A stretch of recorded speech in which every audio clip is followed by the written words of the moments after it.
কিছুদিন আগে Russia Ukraine যুদ্ধের ভয়াবহ সংঘর্ষের মাঝে এমন একটি ঘটনা সামনে এসেছে যা যুদ্ধের নিষ্ঠুরতার মাঝেও মানবিকতার একটি ছোট্ট ঝলক দেখিয়ে দিয়েছে। যুদ্ধক্ষেত্রে রাশিয়ার এক সাধারণ সৈনিক একটি গভীর গর্তে আটকে পড়েছিলেন। চারদিকে ধ্বংসলীলা, গোলাবর্ষণ আর মৃত্যুর ছায়া ঘুরপাক খাচ্ছিল। সাধারণত এমন পরিস্থিতিতে শত্রুপক্ষের ড্রোন সৈনিকদের উপর বোমা ফেলে তাদের তৎক্ষণাৎ খতম করে দেয়, কিন্তু এই সৈনিকের ভাগ্য যেন বারবার মৃত্যুকে হার মানাচ্ছিল। পুরো এক সপ্তাহ ধরে তার উপর 5 বার ড্রোন হামলা চালানো হয়, কিন্তু প্রতিবারই কোনো না কোনোভাবে তিনি বেঁচে যান। যদিও বেঁচে থাকাই সব ছিল না, ওই গর্তে আটকে থাকার সময় তার কাছে খাওয়া দাওয়ার মতো কিছুই ছিল না। ধীরে ধীরে ক্ষুধা ও তৃষ্ণা তার শরীরের সব শক্তি কেড়ে নেয়। এক সপ্তাহ প্রায় না খেয়ে থাকার পর তার অবস্থা এতটাই খারাপ হয়ে গিয়েছিল যে দাঁড়িয়ে থাকাও তার জন্য কঠিন হয়ে পড়েছিল। কিন্তু বেঁচে থাকার ইচ্ছা মানুষকে অসম্ভব শক্তি যোগায়। একদিন তিনি কোনোভাবে সাহস সঞ্চয় করে ধীরে ধীরে ওই গর্ত থেকে বের হতে শুরু করেন। তিনি বের হওয়ার সাথে সাথেই আকাশে মৃত্যুর আরও এক ছায়া ঘনিয়ে এলো, একটি ইউক্রেনীয় ড্রোন। ওই ড্রোনের কাজ ছিল পরিষ্কার, শত্রু সৈন্যকে খুঁজে বের করে বোমা ফেলা এবং তাকে খতম করে দেওয়া। সেই সৈনিক ভয়ে কাঁপতে শুরু করলেন। তার মনে হলো এবার তার মৃত্যু নিশ্চিত। কিন্তু এরপর যা ঘটল তা কোনো সিনেমার গল্পের চেয়েও বেশি অবিশ্বাস্য ছিল। সৈনিক ভয় পেতে পেতে নিজের হাত উপরে তুললেন এবং আত্মসমর্পণের চেষ্টা করলেন। সম্ভবত ড্রোন অপারেটর স্ক্রিনে সেই দৃশ্যটি দেখেছিলেন। ওই মুহূর্তে তার ভেতরের মনুষ্যত্ব জেগে উঠল। ড্রোনটি সৈনিকের ওপর বোমা ফেলার পরিবর্তে কিছুটা দূরে গিয়ে একটি ফাঁকা জায়গায় বোমাটি ফেলে দিল। এরপর ড্রোনটি আবার সেই সৈনিকের কাছে ফিরে এলো।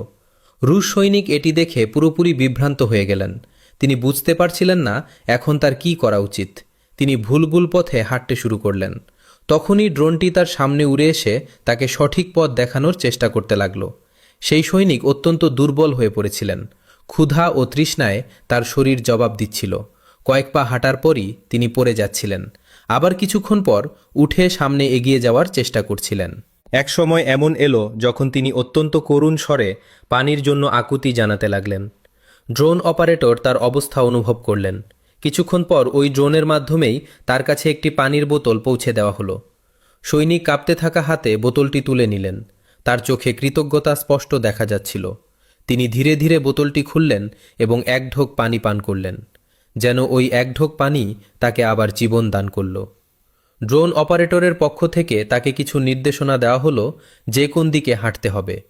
সৈনিক ধীরে ধীরে সেই পথে এগোতে লাগলেন এবং বারবার ড্রোনের দিকে তাকাতে লাগলেন, যেন মৃত্যুর ওই ময়দানে ড্রোনটিই তার একমাত্র বন্ধু হয়ে উঠেছে। হাঁটতে হাঁটতে তিনি কয়েকবার মাটিতে বসে পড়তেন, শ্বাস নিতেন এবং আবার সামনে এগিয়ে যেতেন। একবার তিনি ইশারায় ড্রোন অপারেটরের কাছে কিছুক্ষণ থামার অনুমতি চাইলেন, যাতে তিনি সিগারেট খেতে পারেন এবং নিজেকে কিছুটা শান্ত করতে পারেন। আশ্চর্যের বিষয় হলো ড্রোনটি সেখানেই থেমে গেল এবং তাকে সেই সময়টুকু দেওয়া হলো। কিছুক্ষণ পর তিনি আবার উঠে হাঁটতে শুরু করলেন। কিন্তু যুদ্ধের ময়দান কখনোই দয়ালু হয় না। হঠাৎ দূর থেকে তার নিজেরই রুশ সৈনিকেরা তাকে আত্মসমর্পণ করতে দেখে ফেলল এবং তার ওপর গুলি চালাতে শুরু করল। কিছু সময় পর ইউক্রেনের সেনাবাহিনীও সেখানে পৌঁছে গেল এবং আশেপাশে দাঁড়িয়ে থাকা রুশ গাড়িগুলোর ওপর হামলা চালিয়ে দিল। আহত সৈনিক কোনোভাবে আবার উঠে হাঁটতে শুরু করলেন। তার সফর যেন শেষই হচ্ছিল না। ড্রোনটিকে অনুসরণ করতে করতে তিনি আবার সেই গর্তের কাছেই পৌঁছে গেলেন যেখান থেকে তার এই ভয়াবহ যাত্রা শুরু হয়েছিল। কিছুক্ষণ পর আবার গোলাবর্ষণ শুরু হলো। শেষ পর্যন্ত ইউক্রেনের সৈনিকেরা তার কাছে পৌঁছালেন এবং তাকে বন্দী করে নিলেন। এখন প্রশ্ন হলো, বন্দী হওয়াই কি তার জীবনের শেষ ছিল না? হয়তো তিনি নিজের প্রাণ বাঁচিয়ে নিয়েছেন, কিন্তু তার জীবন কি কখনো আগের মতো হতে পারবে? হয়তো না। হতে পারে তিনি সারা জীবন যুদ্ধের সেই ভয়াবহ মুহূর্তগুলো ভুলতে পারবেন না। তার মনে সব সময় গুলির শব্দ, ড্রোনের গুঞ্জন আর মৃত্যুর ভয় প্রতিধ্বনিত হতে থাকবে। যুদ্ধের এটাই সবচেয়ে বড় তিক্ত সত্য। এতে আসলে কেউ জেতে না। সব দিকে শুধু ভেঙে যাওয়া মন, ধ্বংস হওয়া জীবন আর অসংখ্য ক্ষত রয়ে যায়।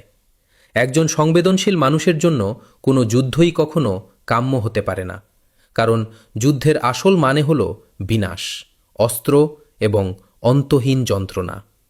আপনি যদি একজন হৃদয়বান মানুষ হয়ে থাকেন, তবে এই ঘটনা সম্পর্কে আপনার মতামত অবশ্যই জানাবেন।